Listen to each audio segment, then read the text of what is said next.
trabajo, identidad, solidaridad, familia, sueños, esfuerzo, empatía, desarrollo, patria, soberanía, consumo nacional. Un proyecto que nos contiene y nos conduce a un futuro mejor. Productores y mercados. Oscar Russo, Claudio Balbuena, Alejandro Sanz. Productores y mercados. Para conocer y entender el mundo de quienes producen para el país. Productores y mercados. Y darnos una vuelta por esta parte de la cultura nacional. Productores y mercados. La voz de quienes trabajan en silencio. Hola, ¿qué tal? ¿Cómo les va? Bienvenidos a una nueva edición de Productores y Mercados. Episodio que ya llevamos por encima de los 40 ya, ¿no, Claudio? Y creo que estamos en el 49, señor. Sí, venía caminando para acá y venía haciendo una reflexión sobre la necesidad imperiosa de acercarse a lo que nos hace humanos, a los que con quienes nos podemos reconocer, con quienes nos podemos reencontrar y aparte producir, ¿no? Y afirmar nuestra identidad. Creo que estaba haciendo una reflexión sobre el impacto de las tecnologías, de cómo fueron dejándonos por fuera de esa necesidad de juntarse más. Y el arte es una herramienta muy poderosa para eso, ¿no? Primero, buenas tardes, buenos días, buenas noches. Ahí está. Y sí, exactamente, es eso, el arte es el hacer comunidad. Y el hacer comunidad para diferentes cosas, en este caso para el alma. Sí, claro. ¿No?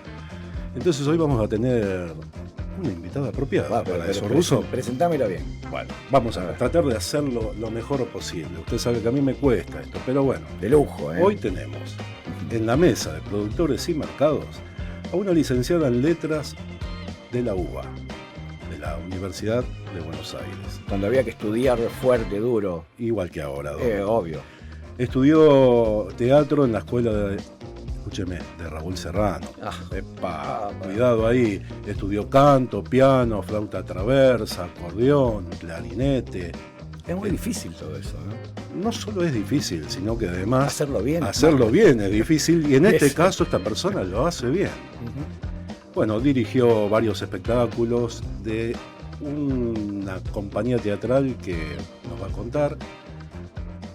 Señoras, señores, compañeros, compañeras, hoy en la mesa de productores y mercados tenemos el placer de recibir a nuestra queridísima Edith Sher. Bueno, qué recibimiento. Bienvenida. Bueno, muchas gracias por invitarme. Qué recibimiento. Voy a venir siempre. Me van a levantar el ánimo. Es que es para eso, para que puedas venir siempre acá en este lugar, en este espacio. Bueno, como sabés que nosotros abordamos nuestras entrevistas, nuestro podcast, haciendo una recorrida, ¿no? Una recorrida para llegar presuntuosamente hasta el día de hoy. Pero, ¿cómo empezó tu historia? ¿Dónde naciste? ¿Cómo era tu familia natal? Bien, yo nací en Ciudadela.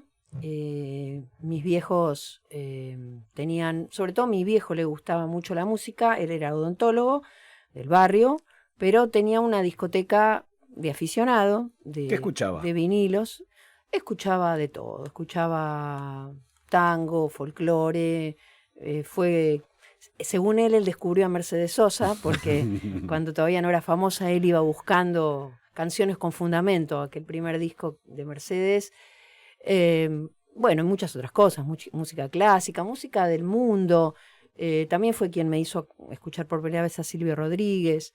Mi casa, bueno, mi viejo, ya les dije, odontólogo de barrio, mi mamá trabajaba en la AMIA, mi mamá fue sobreviviente de la AMIA, estaba sentada en su oficina y se quedó ahí, de milagro no murió, o sea, una empleada, y bueno, vengo de una familia que a pesar de que ninguna persona hasta mí se dedicó al arte, digamos, profesionalmente, mis abuelos hacían teatro ahí donde vivían, digamos, cuando vinieron a la Argentina, de manera, o sea, mi abuelo era autodidacta, sabía muchos idiomas porque había aprendido solo, fue maestro, y bueno, con mi abuela y otra gente hacían teatro. Y supongo que un poco por todo eso me fue llegando la inclinación artística.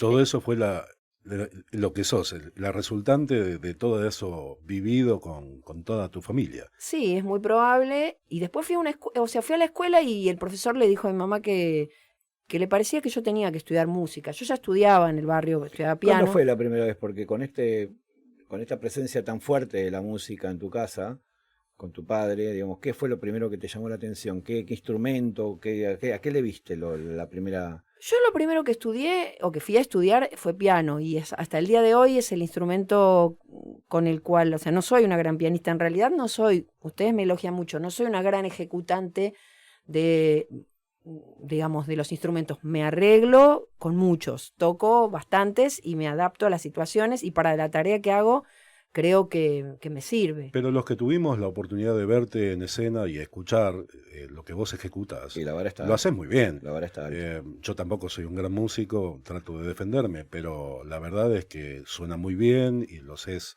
de una manera Se muy... nota que hay laburo y, Sí, y mucha absolutamente. sensibilidad. Hay profesionalidad. Claro. Sí. Bueno, eso sí, pero quizás porque el teatro comunitario, y creo que yo soy un poco así, y me parece que quienes hacemos este tipo de prácticas de teatro comunitario, que seguramente en unos minutos vamos a hablar de eso, desarrollamos una habilidad y es tomar lo mejor de cada persona, en este caso lo que yo sé de música, porque yo sé hacer arreglos, canto además, eso sí creo que modestamente lo hago más o menos bien.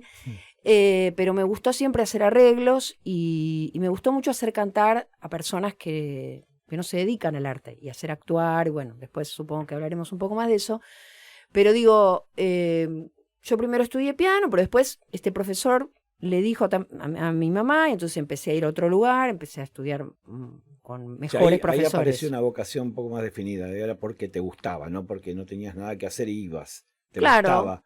Viste que en una época, yo tengo 58 años, en una época ibas a estudiar guitarra o ibas a estudiar piano, no sé bien, ahora los pibes están saturados todos los días de millones de cosas. Yo hacía danza y estudiaba piano en mi barrio, en Ciudadela, pero a partir de ese momento que el profesor de la escuela y yo participaba del coro y él decía que yo tenía oído, bueno, le recomendó a mis viejos, empecé a ir a otro lugar. ¿Hacías danza clásica? Sí, también, como muchas chicas de mi edad. Sí, sí. Y danza clásica, danza española. Y bueno, siempre me gustó mucho cantar y ya en la adolescencia empecé a darme cuenta que me gustaba el teatro. Me gustaba mucho el teatro, quizás también por esta herencia de mis abuelos. En mi casa había también muchos libros, me llevaban al teatro. Y bueno, comencé a estudiar en la adolescencia y ya cuando terminé la escuela secundaria me puse a estudiar con Raúl Serrano, estudié lo que entonces era la ENAD, Escuela Nacional de Arte Dramático. No la terminé, pero hice algunos años ahí y sí terminé la escuela de Raúl Serrano.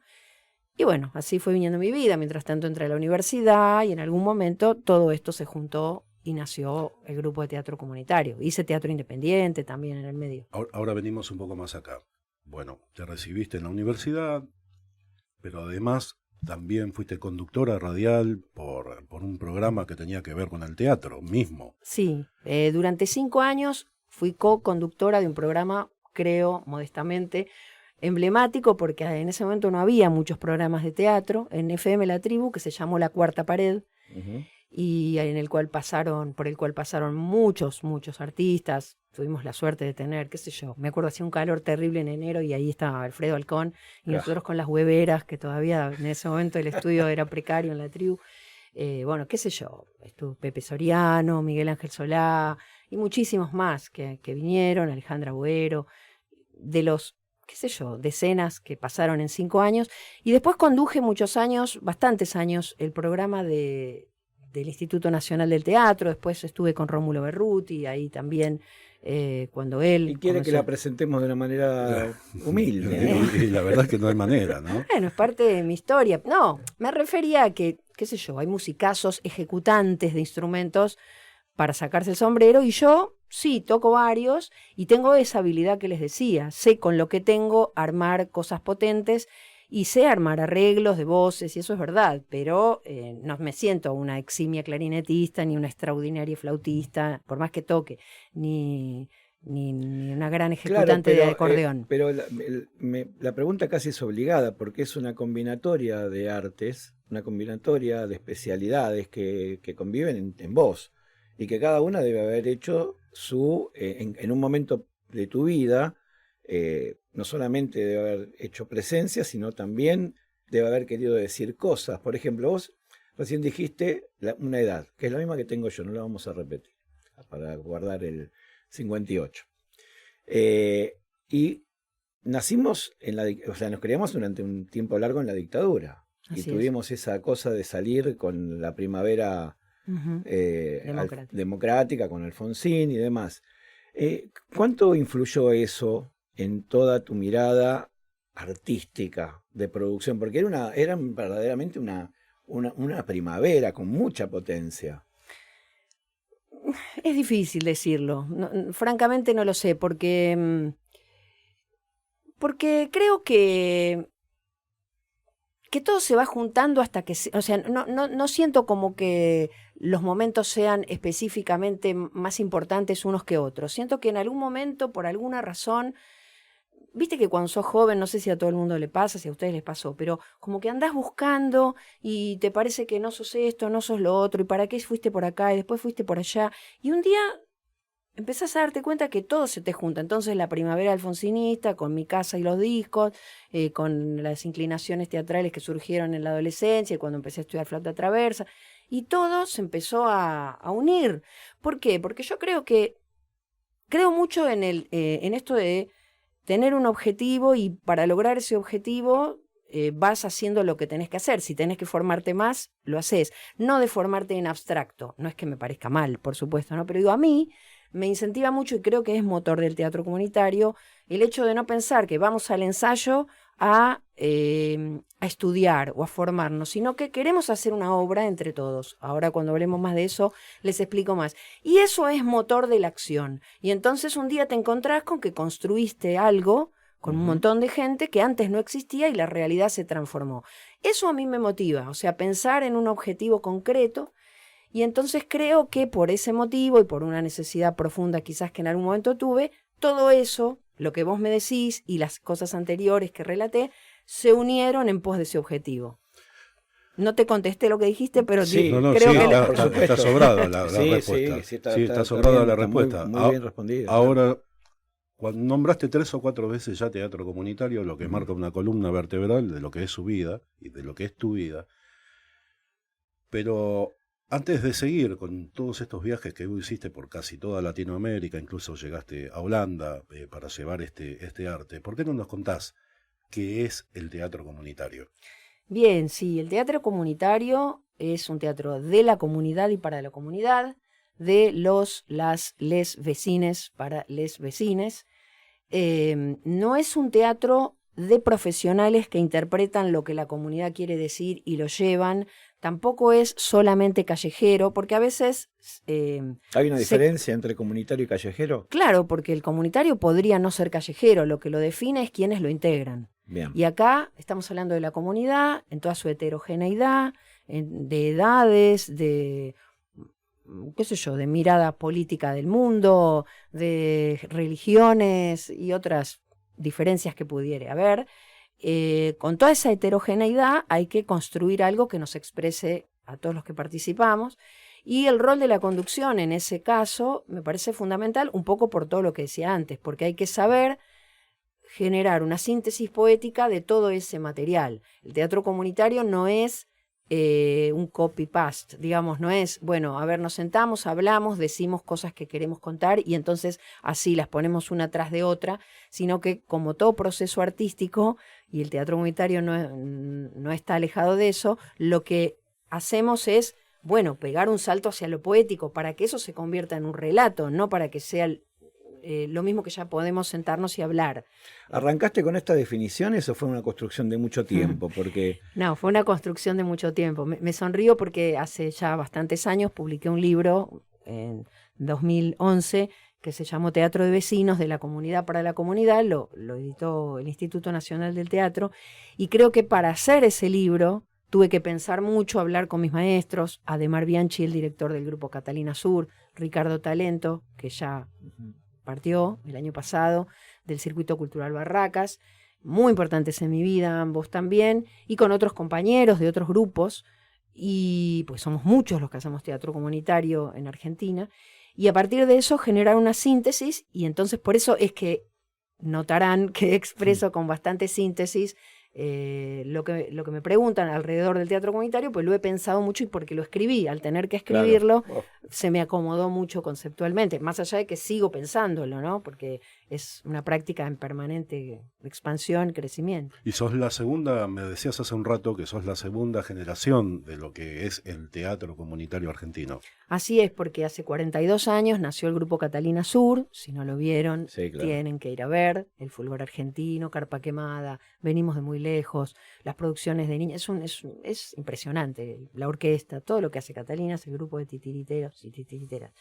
El Circuito Cultural Barracas, que nació en el 96, también forma parte de esa primera generación, diría yo. Sus directores son personas que están o estuvieron, porque Ricardo ya falleció, cerca de los 80 años. Y después estamos los de la segunda generación, que nacimos después de la crisis de 2001, muchos en 2002, y bueno, que tenemos ya todos 20 y pico de años, hay en la capital muchos grupos y en otras partes del país, y los que vinieron después. Ellos siempre hablaron de ser entusiasmadores. Y asumimos ese mandato, ese legado más que mandato, y tratamos de ser entusiasmadores nosotros también con otras personas para que, lejos de quedarnos con ¿cómo decir?, con la exclusividad de somos los que hacemos teatro así de este modo, por el contrario, expandir esta práctica porque sabemos de su potencial transformador, porque sabemos lo que significa en la vida de la comunidad y lo que podría significar si hubiera más fomentos, si algunas condiciones se dieran, porque en la práctica está ese potencial, está muy fuertemente. Claro, la primera, me parece a mí que el primer avance es hacia uno mismo y luego compartido y expresado a través de la comunidad. No sé en qué sentido lo decís. Digo que es como que el teatro, el arte en general, que te nutre el ser íntimo, el alma, bueno, que primero es para uno y después es salir a compartirlo, ¿no? Con otros. Puede ser. Y otras que... En el sentido histórico de la vida de las personas, primero mirás, absorbés, Claro. y después quizás hacés, ¿no? Ujú. O generás arte. En mi vida de hoy es simultáneo todo, porque doy, recibo, recibo, doy recibo, doy al mismo tiempo, y no sé si es primero para mí, qué sé yo. Depende, yo soy cantante además, entonces tengo como mi rama más individual, si se quiere, aunque también formo parte de un grupo, y eso es un mini colectivo, pero en el teatro comunitario me parece que es todo el tiempo, o sea, no podés hacer sin los demás, pero a la vez la figura de la dirección es muy importante. La comunidad sola no puede hacerlo, necesita una conducción. ¿Cómo es esa conducción? Una persona, primero, que tenga la decisión y que no piense que, como se perdió de estar en, no sé qué decir ahora, porque ya no sé si la calle Corrientes es más prestigiosa, pero digamos, diríamos 10, 15 años atrás, porque se perdió de estar en la calle Corrientes, hace teatro comunitario. No, es decir, pensar en esto como un camino, tener el tiempo, destinar el tiempo para hacerlo y desde luego tener la formación para poder hacerlo, y entonces volcarse con pasión, con afecto, con convicción a esta práctica que es una forma de vivir. Es una ¿Cómo forma de vivir. convive esta iniciativa en esta línea histórica que vos decís que tenemos en Argentina, que está muy claro, en los distintos momentos políticos, sociales y la capacidad de producción de teatro comunitario en lo barrial o en el lugar donde se pueda desarrollar? ¿Hay etapas? Sí, hay etapas. Yo por lo menos he periodizado, ya les hablé como de 2 generaciones. Podría decir que una primera etapa es la del Grupo Catalinas, desde el 83 hasta el 96, y luego vino el Circuito Cultural Barracas, hasta que en 2002, si bien hay grupos anteriores, porque Catalinas intentó expandir y lo logró en el 99 en la provincia de Misiones, y a su vez ese grupo generó otro en 2000, también de Posadas pasó a Oberá, o sea, hay 2 grupos ahí muy fuertes, y después apareció otro grupo en 2001, que es el de Boedo, pero como política, digamos, de expansión, el Grupo Catalinas y el Circuito Barracas trataron de generar más grupos a partir de 2002. Entonces ahí hay otra etapa, y la cuarta etapa sería tal vez la actual, ¿no? Pero sí, diría que las crisis son motivadoras Claro. de nacimientos. Estoy hablando en la postdictadura, en el 96, en plena época menemista, estoy hablando de 2001, 2002, y bueno, ahora, lo que pasa es que cada época tiene sus características. Yo ahora les digo la verdad, digamos, nuestro grupo está muy fuerte, Matemurga de Villa Crespo, dicho sea de paso, está muy fuerte, pero noto, hay que hacer mucha fuerza, porque la gente viene, o sea, o pierde el laburo, o gana Sí, muy muy poco. golpeada, muy angustiada. Está muy difícil, así todo estamos y generamos. Y ahora tenemos funciones también y estamos haciendo muchas cosas. La realidad de la producción y el trabajo argentino, contado por sus protagonistas. Producción y mercado. Bueno, háblanos un poquito de cómo arrancaste y cómo se creó Matemurga. Bueno, yo tenía una profunda necesidad de hacer algo, evidentemente de juntar mi pasión por lo artístico con mi vocación social, si queremos llamarlo así, no sé. Ahí está. Y en algún momento me di cuenta que, no sé, que no iba a hacer no iba a poner una salita de primeros auxilios, ni iba a poner un comedor, prácticas todas que me parecen maravillosas y necesarias, ni otras de ese estilo u otras, sino que a mí me gustaba, por raro que parezca en el mundo de la militancia tal vez, me gustaba hacer cantar a la gente, hacer actuar a la gente. Lo primero que pensé es en hacer una murga teatral. En aquellos años yo ya había dirigido una murga que existe todavía y tiene otros directores, que se llama La Redoblona, de la tribu, precisamente en aquellos años. Había co-dirigido con mi ex marido, Daniel Álvarez. Pero durante esos años posteriores yo fui crítica teatral mucho tiempo y un tiempo fui columnista del programa Mate Amargo, un programa que salió muchos años al aire, y era la columnista de teatro. Y como les decía, yo tenía una gran necesidad de hacer algo y propuse a quienes conducían el programa, al conductor, Mar López, le dije, mira, yo quiero hacer una murga del programa, ¿vos me dejás, te parece? Era un tiempo en el cual ese programa tenía una audiencia muy activa, me acuerdo que había charlas con Galazo, con Stella Caloni, con Osvaldo Bayer, con un montón. Y bueno, me dijo que sí. Después el tiempo nos hizo seguir a cada cual por su camino, pero el nombre quedó, Matemurga. Y bueno, nació, conseguimos un espacio en una asamblea, que en ese momento estaban muy fuertes. Del 2001. Claro, de 2002. Y empezamos a ensayar ahí, no era en Villa Crespo en aquel momento. Después el grupo se fue afianzando. ¿Cómo fue la convocatoria, por la radio? Además de la radio. No, fue fundamental. Al comienzo fue por la radio, fue fundamentalmente. ¿Y después? Después, claro, al empezar a actuar, ustedes lo vieron, sí, claro. Herido Barrio, nuestro espectáculo. La gente termina el espectáculo y viene y dice, ¿yo puedo formar parte? Y sí, podés. Claro, es el trabajo territorial el que hace crecer aún más todavía Exacto. El grupo. Por eso fue importante echar raíces en Villa Crespo, que fue mucho tiempo después. Yo al principio no me daba cuenta de eso, pero enseguida, como yo ya conocía a Demar Bianchi, a Ricardo Talento, ellos me dijeron, mirá, estaría bueno que todo esto, hay una comunidad Mate Amargo, pero estaría bueno que esto sucediera en algún territorio, porque va a crecer más, porque se va a entrelazar con otras instituciones del barrio, bueno, por eso, ¿no? Y otras cosas. Y entonces, bueno, en 2006 empezamos a ensayar en Villa Crespo, primero en el Club Atlanta, después en la Plaza en la Plaza 24 de septiembre, hasta que en algún momento nos decidimos, fíjense cómo los grupos se van empoderando, ¿no? Nos decidimos a alquilar. Claro. Dijimos, bueno, si no pudiéramos con toda nuestra cuota, nosotros tenemos una cuota social, si no llegáramos con eso y con las gorras y qué sé yo, hicimos un cálculo, en ese momento éramos 40. Cada uno, si un mes no pudiéramos, tendríamos que poner tanto. Y la verdad que no era tanto si lo dividíamos entre muchos. Nunca pasó, nunca tuvimos que pagar un alquiler haciendo eso.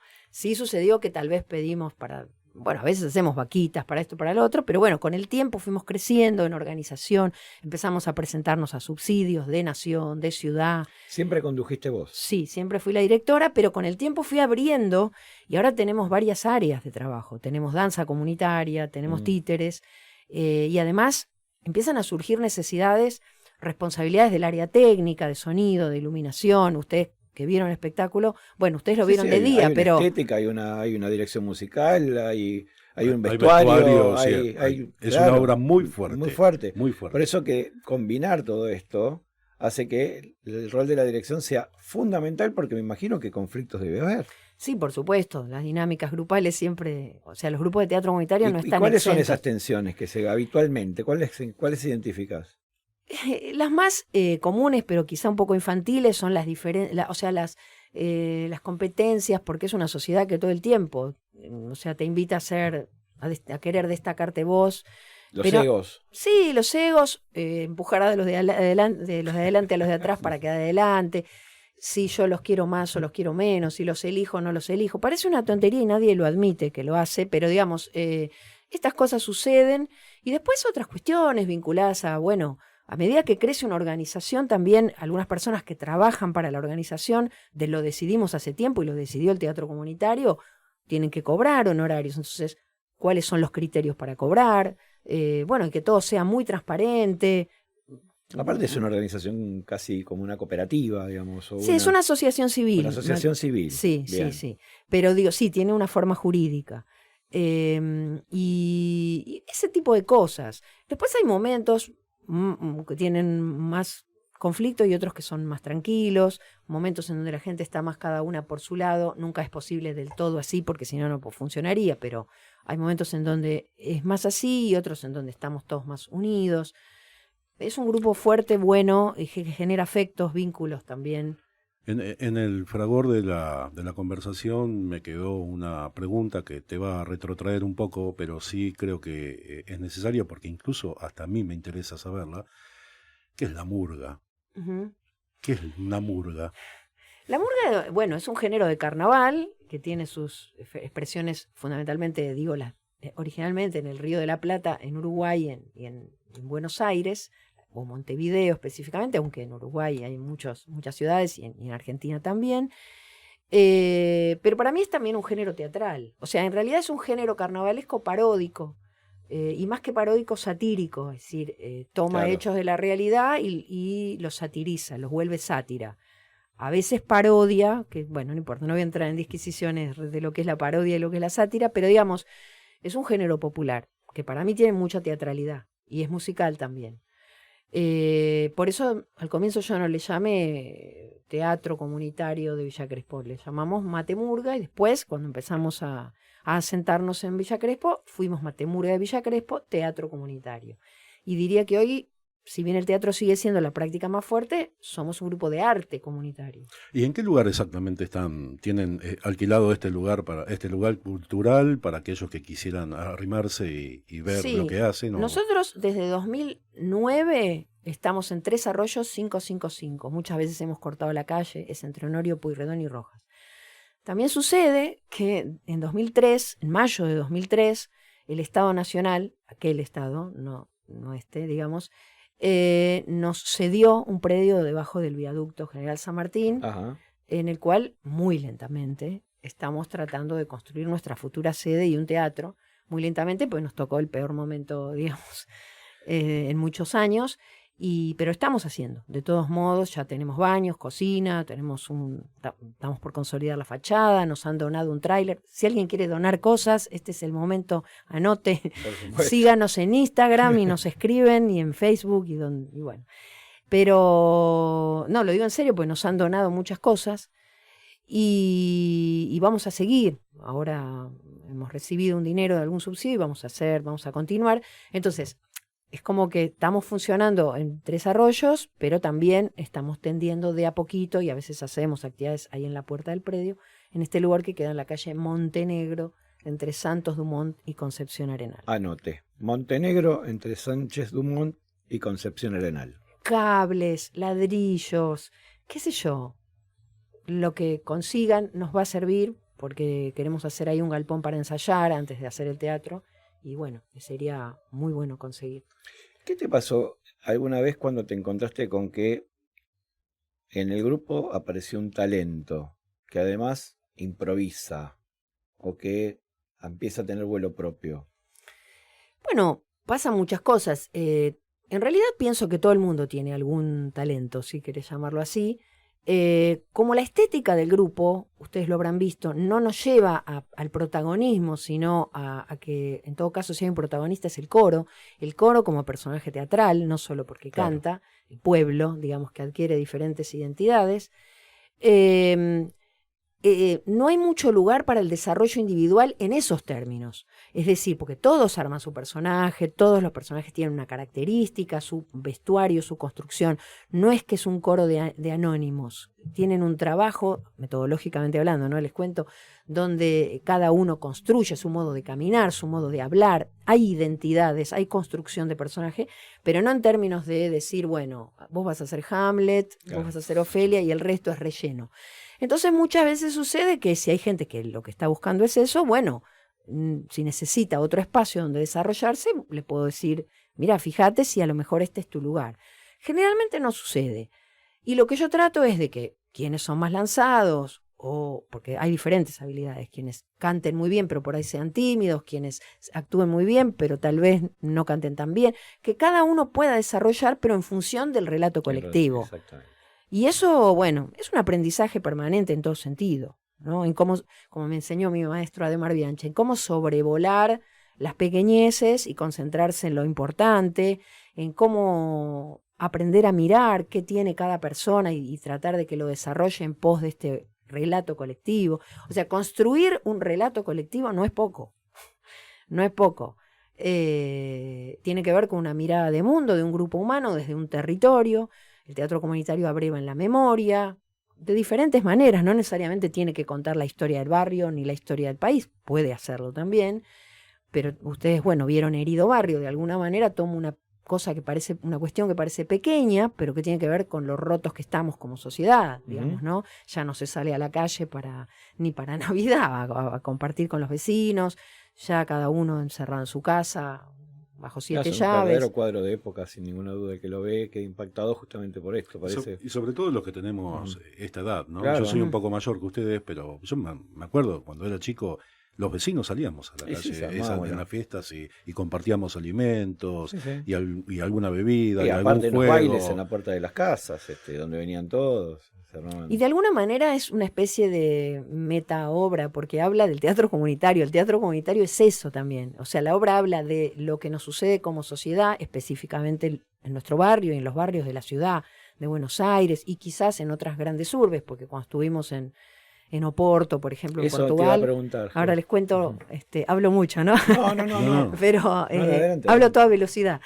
Pero digo, también se sintieron identificados, pero también habla de lo que hacemos nosotros, es decir, de cómo nos salva juntarnos, no expresado en términos explícitos, ¿no? Pero cómo juntarse te salva, cómo tener utopías, cómo pensar que, digamos, que juntos podemos hacer algo que en soledad no se puede, es de alguna manera lo que nos transforma. Y además va construyendo una identidad del teatro comunitario, ¿no? Creo que capaz que con experiencias en el resto de América Latina, ni hablar en Europa, además de las barreras idiomáticas, me imagino que debemos tener una identidad desarrollada. ¿Qué opinas con eso? Pienso que la Argentina es uno de los países que ha hecho teatro comunitario de manera más interesante.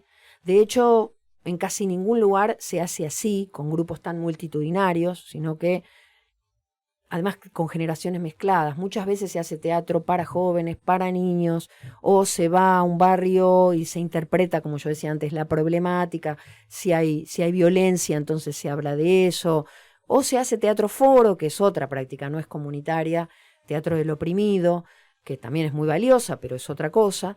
Esto de tener toda la comunidad en su amplitud, en su heterogeneidad, que vive la experiencia artística, que la atraviesa con su propio cuerpo y que percibe en este proceso la necesidad de los demás, es bastante propio de la Argentina. Oporto, contame esa experiencia porque es una diferencia muy fuerte a nivel cultural. ¿Qué presentaron allá y cómo fue la participación, la recepción del público?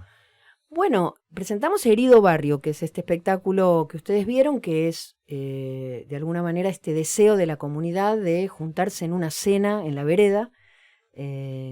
Algunos la combaten y otros la alientan y finalmente se hace, en pos de supuestamente hacer retornar hacia esa práctica a una persona que se fue hace muchos años del barrio y al parecer dicen que volvió.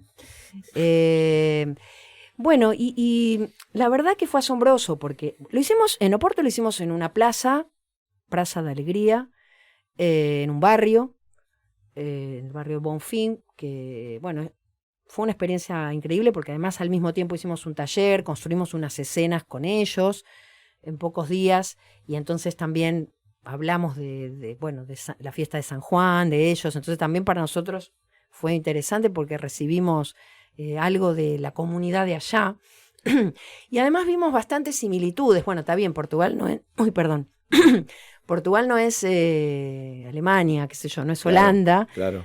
Entonces también nos enteramos que de pronto que nos contaban que tenían problemas parecidos a los nuestros de alquiler, digamos, de vivienda, de, no sé, hasta de la comida con veneno, no sé, muchas cosas, ¿no? De los trabajos con salarios bajos y muchas otras realidades similares.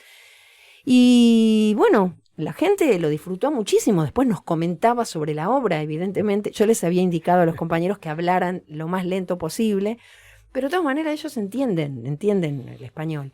Y además me parece que, la obra es bastante elocuente, sin ser explícita, pero con sus acciones, con su trama, y se emocionaron, les gustó muchísimo. ¿En España?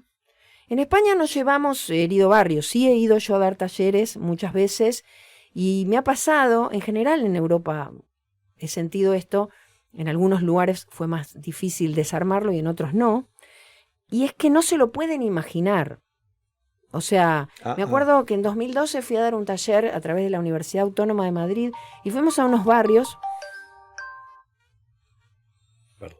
No, está bien. Y fuimos a unos barrios... además de hacer el taller central, y la gente nos decía, pero está bien todo esto que nos mostrás, que vemos en los videos, pues yo suelo llevar videos, pero acá no es posible eso. Y 2 días después lo estábamos haciendo.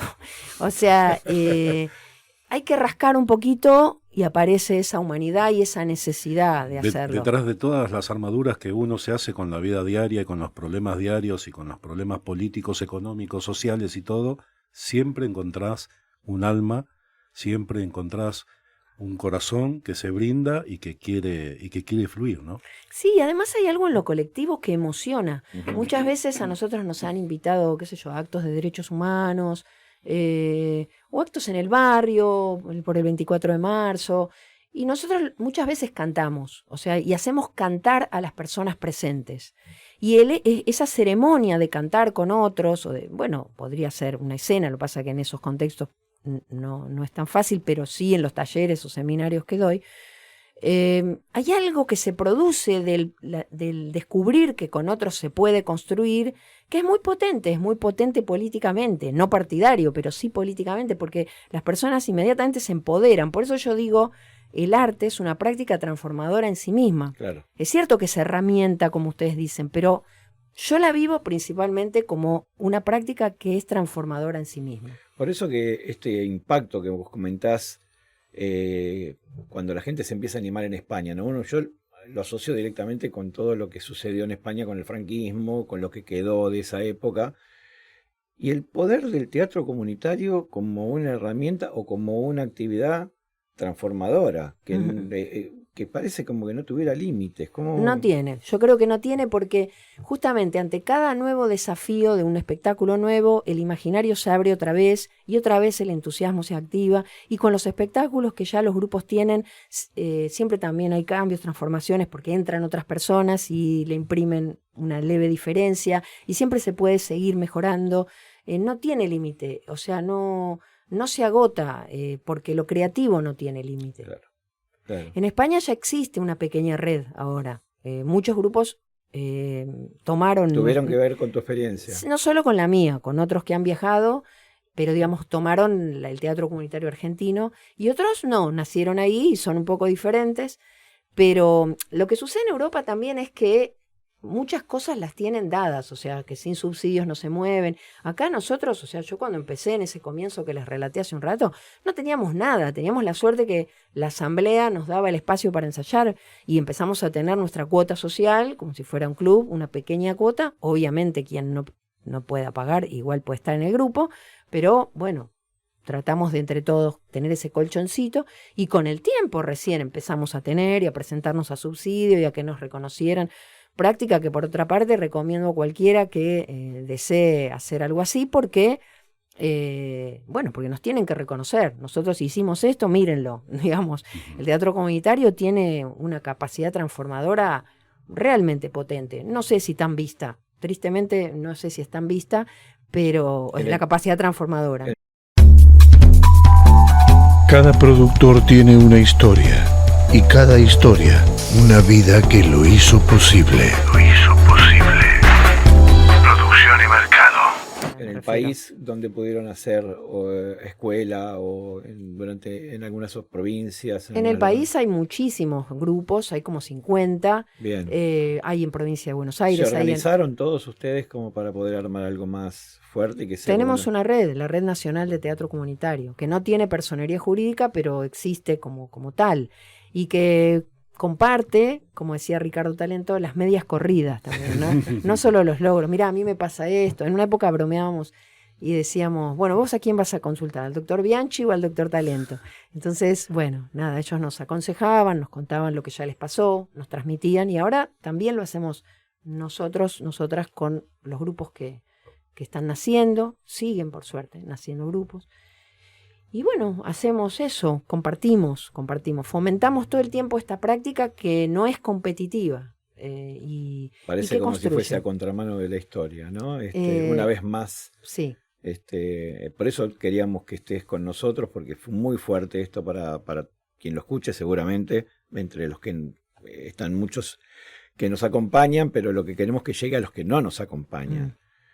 Porque es necesario que redescubran espacios donde se puede volver a ser mejores seres humanos. Uh-huh. La verdad que esto que contás es como para que cada uno, que sea una política pública más potente y que se promueva hasta por los colegios, ¿no? Sí, y además hay muchos grupos ya existentes, hay subsidios, pero desde luego para la magnitud que tiene la práctica que hacemos no alcanza, porque es muchísimo. O sea, nosotros pagamos alquiler, tenemos honorarios de las personas que trabajan full time, somos una asociación civil, pagamos a nuestros contadores, nuestros balances, los instrumentos, el vestuario, la escenografía, bueno, todo, los servicios, es muchísimo y durante todo el tiempo.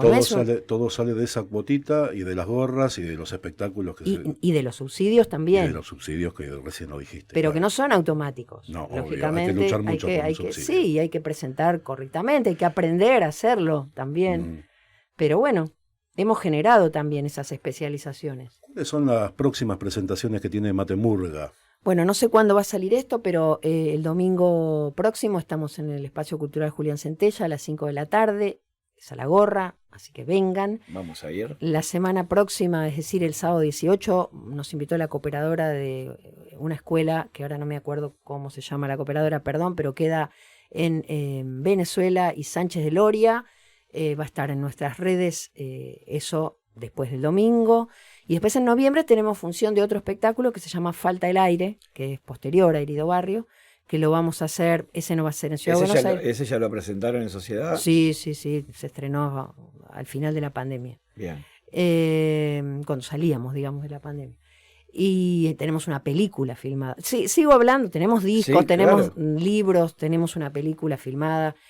Pero todo esto la comunidad pudo. O sea, parece imposible, porque la hegemonía nos dice otra cosa todo el tiempo. Bueno, pero Salvate solo, ¿no? Con ganas y una buena conducción se puede.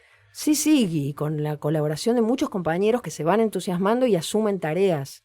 Porque los pocos que cobramos también hacemos decenas de tareas voluntarias. Claro.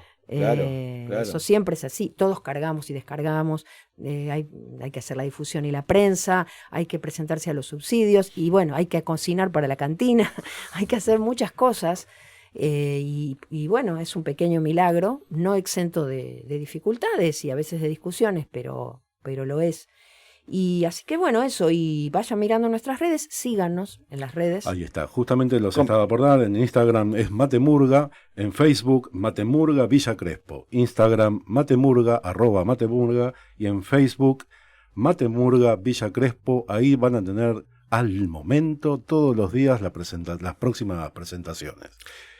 Me quiero ir con una reflexión tuya acerca de qué estás viendo hacia futuro.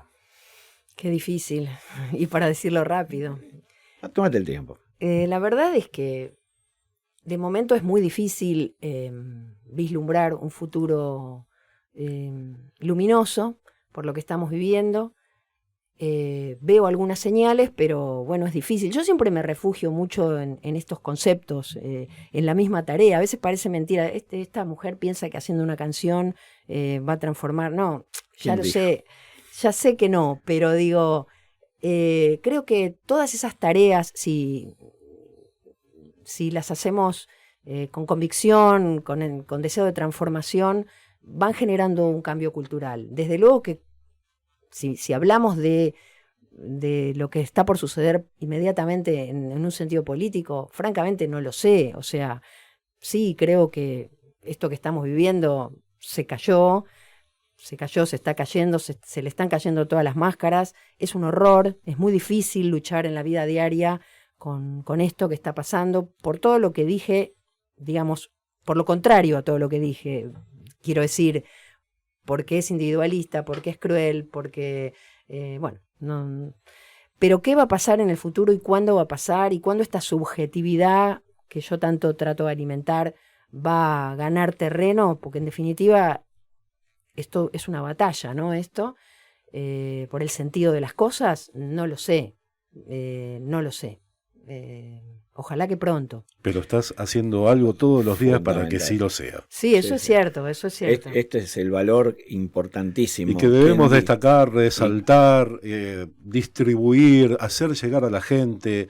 Esto es Matemurga, claro. Es un sistema de vida, te diría yo, un sistema de comunidad, una comunidad que trabaja, que vive, que late por el resto de la comunidad. Y que nadie se salva solo. Tiene un mensaje. Nunca, jamás, muy claro.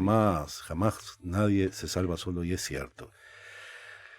Bueno, me voy lleno de conceptos, lleno de humanidad, lleno de la potencia creadora de esta artista, de esta mujer que no para de hacer cosas, que tiene una polenta bárbara y que es argentina.